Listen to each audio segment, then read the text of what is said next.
love to use ByAnnie's Soft and Stable in all my bags and purses to give them really great body and stability. Sometimes I choose to quilt through all the layers, other times I want a more clean tailored look, and in those instances I only catch the Soft and Stable in my outer seams. So that's what I'm going to show you in this segment.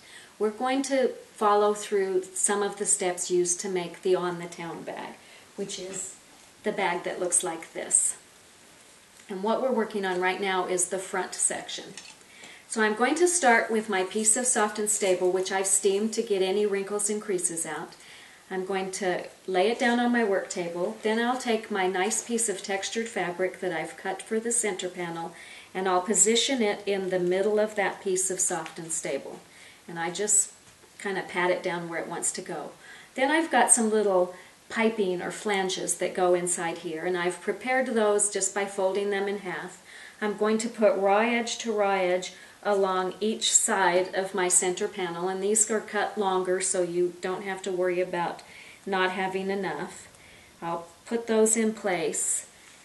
I'm going to pin those because I want to stitch those down before I stitch my sides in place. Sometimes when you're going through all the layers of your textured fabric and your Soft and Stable, you need a little bit larger pin than you would normally use for sewing. So I like these yellow head quilting pins. I think they've got the strength to go through all those layers really easy. I try often to put my pins sideways like those so that I can stitch over them, but sometimes it's easier to hold it in place if I just go up and down.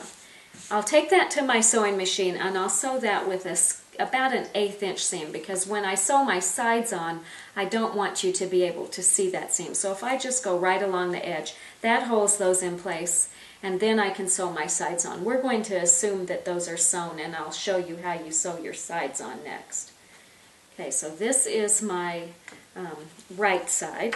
It's going to go like this, and I'm going to just position it on top of that flange that I've sewn on, put it in place, I'll pin it down, and then I'll sew a 1/4 inch seam there so that when I press it and open it out, I've got my side added on. Then I'll sew my other side on this side, very same way. When I'm all done, I'll stitch around the very outside of the piece, then cut it out, and I'll have my front of my bag ready to go. For the back of the bag, it's even easier. I just take my piece of backing or Soft and Stable, lay my back on, I'll sew around the outside of it, and then cut it out. Quick, simple, and easy to do.